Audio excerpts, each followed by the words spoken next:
Hello my friends, welcome or welcome back to my channel. It is a new month, which means it is time to pick a new TBR. I fear that I wasn't super successful at reading much of my January TBR. I think I read 2 out of 6 books. I did read a lot in January. I just found myself mood reading a lot more and not following my TBR, but there's so many books on here that I really want to get to. So hopefully we can pick a TBR that are things I'm going to want to read and we stick to it a little bit more in February. It is a shorter month, so I think I'll still pick 6, but then I'll probably end up giving myself a bit of grace because you lose those few days in February. But I don't know what I'm looking for. I just know there's definitely a few in here that I'm so excited to get to. So fingers crossed that these prompts allow me to choose those books.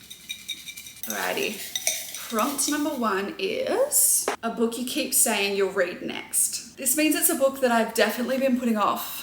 Oh gosh. Let's have a look. So it's probably less likely one that's a newer purchase, which is kind of annoying because that's probably what I want to read more, you know? I feel like our main 2 contenders for a book I keep saying I'll read next is either Intermezzo or On Earth We Are Briefly Gorgeous. These 2 books have been on my physical TBR for a very long time. I think I've owned this book for years, beyond and above 12 months. And then Intermezzo is just one, I keep borrowing it on my library on audiobook. I keep adding it on so many TBRs and I never get to it either. To be completely honest, I do not want to read this book. It's on my 26 books to read in 2026 because I'm going to force myself to read it this year, but I'm really skeptical. I haven't seen the best things, but I own it and I want to try another Sally Rooney book to see, I don't know, if I can get into her writing. So it's on the TBR for the year. However, I don't think I want to put it on my February TBR. So I think I'm going to go with On Earth We're Briefly Gorgeous. Like I said, I have owned this book for years and I just never pick it up. It's so short and I'm really in the mood for lit fic, general fiction at the moment. So I think it's the perfect time to read it. Also, because it's a shorter month, I'm pretty happy that we've got a shorter book on the TBR. Alrighty, prompt number 2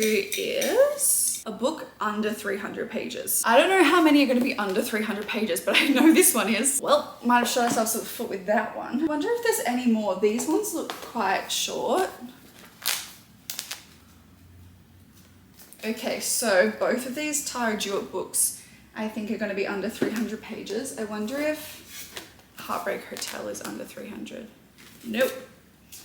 Gosh, if that one's not under 300, like none of these are going to be under 300, I don't think. I don't know if any of the others are going to be under 300. I think our only 2 options are both of these romances by Tara Jewett. I've got Savor It and The Co-op. I don't really know much about them. I have a few friends that absolutely love these books, and so I bought them quite a while ago because of that, but I've just never dived into them. I don't really know anything about the plot. I think this is possibly a friends to lovers. Sorry if I'm wrong, I have no idea. And then this one, they more don't like each other. I don't know, my friend Anna loves this book and then my friend Jo loves this book. Eeny, meeny, miny, mo. I wish they were here to tell me more about them. I don't know, I really don't know. So I'm just gonna, I don't know, do a bit of a switcheroony and whichever one ends in my right hand in like 3 seconds. 3, 2, 1.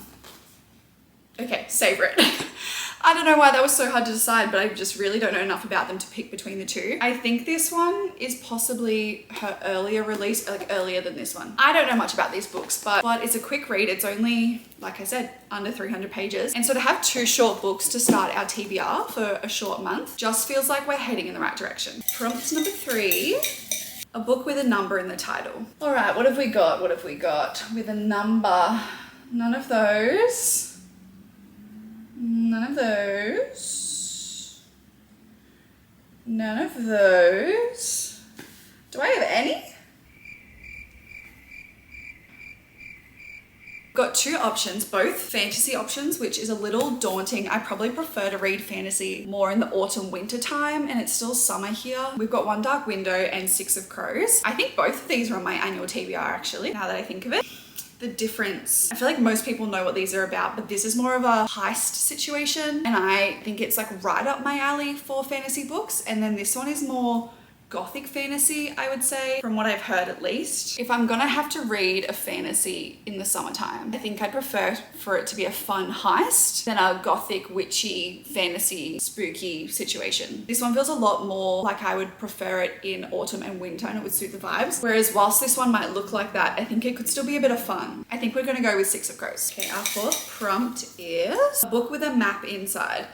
Oh, that's gotta be another fantasy. I don't want more fantasy. I really have not been vibing fantasy lately. Just not the whole fairy fae kind of fantasy. I've been preferring the more dystopian or magical realism kind of books or cozy fantasies. Oh, I wonder if this one has a map because I really want to read it. I only just bought this book, but if it has a map. Oh, it doesn't have a map. Okay. This might be a bit of a mission to find a book that has a map. Nope. I just don't think any of these romances are gonna have a map. I feel like it's really unlike a romance to have a map in the front. That's a romance with a map in the front. Okay, that's a contender. I just had a feeling, because it's a small town, that maybe Elsie Silver would have put a map in there. Surely, how would you not have a map, you know? It's literally called Map of the Otherlands, and you don't have a map in the front? Let me down, Emily Wilde. Okay, we've got another map. Okay, another map. I can't be bothered to look at any more books, but we've got 3 that have maps in the front. All of them scare me for different reasons. And to be completely honest, I don't know if I want to put any of them on my TBR, but they're the only ones I can find with maps in them. So this is gonna have to do. Firstly, we've got These Hollow Vows. I don't really know much about it. I have a feeling it's a duology. Okay, there's Quartz and there's Fae. I don't really know. I don't know anything about it. Next we have Wildcard. And to be completely honest, I'm a little apprehensive about this book. It has a quite serious age gap in it, and I'm pretty sure it's ex-boyfriend's dad, which there's just something about that feels a bit icky. I don't know the circumstances, and I know that a few people have really loved this book, but I just don't know. This, I would say the Rose Hill series hasn't been my absolute favorite. So if you don't know the Elsie Silver universe, this is the 4th and final book in the Rose Hill series, which is her newest cowboy, small town romance kind of series that follows on from Chestnut Springs in a different town. And there's some interconnected characters, but separate world to Chestnut Springs. I loved Chestnut Springs, but there was a few books in there that weren't my favorite. There's just some tropes or dynamics that she seems to write that are not for me, and then some that are like so for me. And so navigating which one's which is a little difficult, and I just have a feeling that this is one that I'm not gonna absolutely love because of that. I just read an age gap that I didn't love, the age gap side of it, and so I'm a little bit nervous to then put this on the TBR. But that doesn't leave us with many options, because if you know the book that's next, The Will of the Many,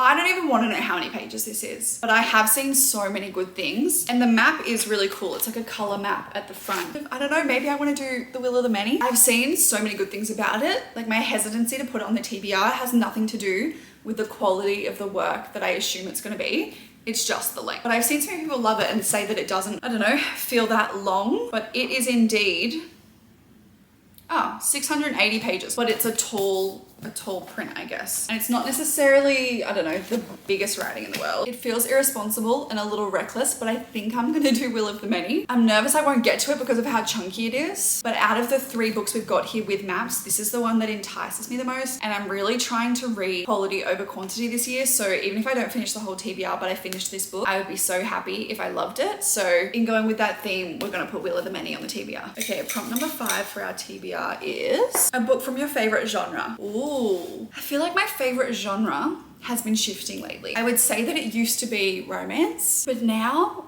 I don't know. I looked at my favorite books from 2025, and I think there was 2 pure romances of like the rom-com kind of genre, and the rest were either dystopians, lit fics, or more emotional romances that had a bit of depth and complexity. And so I don't know if the rom-com genre is my favorite book anymore, but I don't know what I would completely define as my favorite genre. What have we got on here that would be even remotely close? I really think it's lit fic at the moment. I'm gonna go with it. So I've got this one's dystopian, and for lit fics, these 2 lit fics are ones that are so high on my TBR. If you watch Sarah Crowley's videos, she loved both of these books so much, and we have really similar reading tastes. So when she said she loved them, I pretty much ordered them straight away. I don't really know what either of them are about, but I know they're lit fic, I know they're emotional stories, I know they're not that long, and they both have pretty covers. And so to pick between these 2 might be kind of hard, but these would be the lit fic options I would go with. And then for dystopian, I also don't know much about this, but I know it's dystopian. My friend read it. Did Tegan read it and recommend it? Or did she have it on her shelf and want to read it? I'm not really sure. Either way, I was recommended this book to cage a wild bird. Like, it reminded me of Prison Healer, the plot a little bit, but a little bit more like fighting for survival. I guess she does too. I don't know. I absolutely love the Prison Healer series, and this is set in a prison, and I don't know if that's my favorite genre though. Oh, this is so hard. These 3 books are probably 3 of the highest on my TBR, so I kind of just want to put them all on there. That's not the point of this prompt. Why is this so hard? Okay, what have we already got? Let's do a little bit of analysis of the current layout of our TBR so that we pick something that is suitable. Okay, I've already got a really thick fantasy, and then I've got 2 big fantasies on there. So I think doing the dystopian might just be a little bit too much for the month. So we're gonna do the smart thing and put that one back so that future Caitlin isn't overwhelmed by so many different plots. That's a good idea. Okay, I think I'm just gonna quickly read the synopsis of both of them and see which one draws to me more.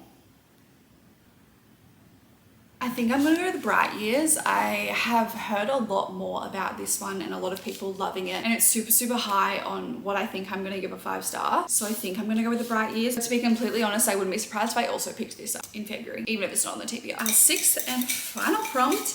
I feel like every time I do this and I get to the final prompt, I'm just sad it's over because it's a bit of a fun game, but I don't want to keep adding more books to the TBR because that's just setting future Caitlin up for failure. So final prompt, a book with mixed reviews.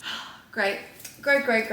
What's got mixed reviews? I would say the main 2 that I can think of, like having seen some reviews of that are mixed, would either be Intermezzo or Wildcard, which I've already spoken about both already and how I don't want to put them on my TBR because of the mixed reviews. I just don't know if there's any others on there that I would classify as mixed reviews. So unfortunately, it's gonna have to be one of these. I'm leaning more towards Wildcard because I really don't want to read Intermezzo right now. And at least I could read this by the pool and it can be summary. And if I hate it, I hate it, but it'll probably go quicker than this. So I think we're gonna go with Wildcard. Right, to recap the books that we've just put in our February TBR, first up, we have On Earth We Are Briefly Gorgeous, Savor It by Tara Jewett, 6 of Crows by Leigh Bardugo, The Will of the Many by James Islington, The Bright Years by Sarah Dammel, last but not least, Wildcard by Miss Elsie Silver. I would say I'm pretty happy with this stack of books. There are a couple on here that I'm quite nervous about and a couple on here that I'm super excited about, and I feel like that's a good variety to have for a TBR. I don't know how we're gonna go finishing all of them. I think we could definitely finish at least 4 of these. Fingers crossed, we'll see how we go in February. I'll also definitely try and put some of these in some reading vlogs so I can document my reactions and my thoughts and feelings about the books. Thank you so much for watching. These are some of my favorite videos to film, so I hope you like them too. And I will see you throughout the month with more videos.